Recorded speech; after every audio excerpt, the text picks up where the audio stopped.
Please explain Agang and its policies.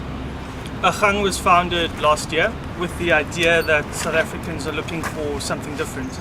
A big part of our policy is to have high quality education so that every young person can unlock their own future. It's the belief that every child is born with infinite opportunity and potential, but our current system is failing them. Linked to that is obviously to create jobs, but Agang is not promising to create jobs, it's promising to create the environment that does that. So we're going to enable entrepreneurs, we're going to cut the red tape for small and medium businesses, but linked to that there's a lot of young people who don't go to schools like this, 3 million of them who are not in school, not in training, not in jobs. Our idea is not to just train them through a skills program that trains a few thousand every year, but an actual program where you abolish the current system of CETAs, it's the skills centers, and you could put through 1.3 million young people through training every single year in a meaningful way, that they have a sense of dignity, they have a sense of opportunity, but they also have a sense of hope. And then we all know about the corruption in this country.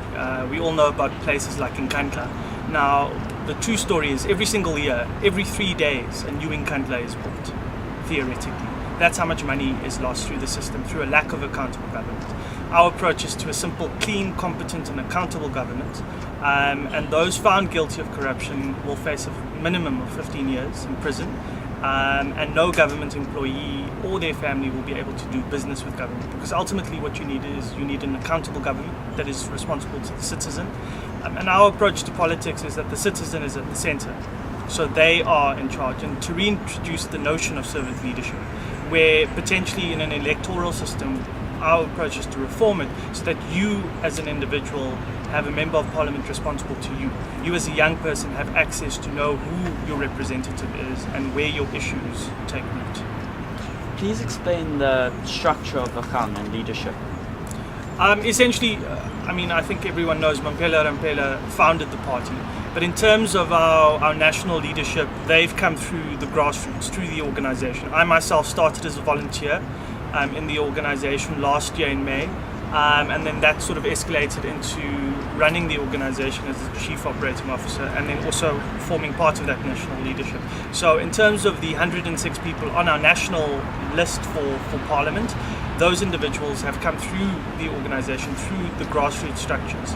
And it's a very flat structure, it's not about hierarchy and placement and who you are, but it's more what benefit, what voice do you have around issues. What's Agang's plan to grow and nurture South Africa's economy? Essentially what it is, it's to deal with real empowerment. So it's unlocking the small and medium-sized business industry by cutting the red tape, by creating one-stop hubs where you as a young business person or a business person can go into the center, get advice both on the policy, both on red tape issues, legal issues, and also funding. Linked to that is to industrialize the economy with mechanization of the mines, and also to reimagine how our economy works, to deal with the monopolies on the cartels, so we pay more in this country for cell phones, for banks, etc., etc. The idea is to deal with those monopolies, to strengthen the Competition Commission, but also to grow new industries, such as industrial crops. We have an opportunity, like Brazil, because we're on the same latitude, to grow crops such as bamboo, hemp, soya. Bamboo also has the benefit of having rehabilitation properties for mining land. How does Agang see themselves doing in the upcoming election? I think regardless, as a startup party, we don't have the deep pockets that the incumbents have, but what we have found is in 1 year, one short year, we've been able to mobilize 100,000 members across the country, and regardless of the percentage of the vote, we will have a voice in Parliament, and we will continue to build on citizens' issues, and definitely build the organization and expand our reach. What do you think the single greatest problem facing South Africans today is? A failing education system. Every single year we have 1.2 million young people start grade 1, and at the end of 12 years of studies, only about 400,000 reach matric. That failure to deal with education is robbing children of their future. Please explain the coalition that the DA and Agang went into and then it fell apart. The announcement of that partnership was on a Tuesday. We And I use the word partnership particularly because the concept was for the DA and Agang to work together so that the sum of the parts is larger. However, what ultimately became evident was that ultimately the DA simply were interested in Mampela. All they wanted was Mampela, and essentially what would have happened next week, Agang would not have been on the ballot box. Agang would not exist. The vast number of South Africans who had supported and given of their own resources, given of their own time, made sacrifices, all of that would have been for nothing.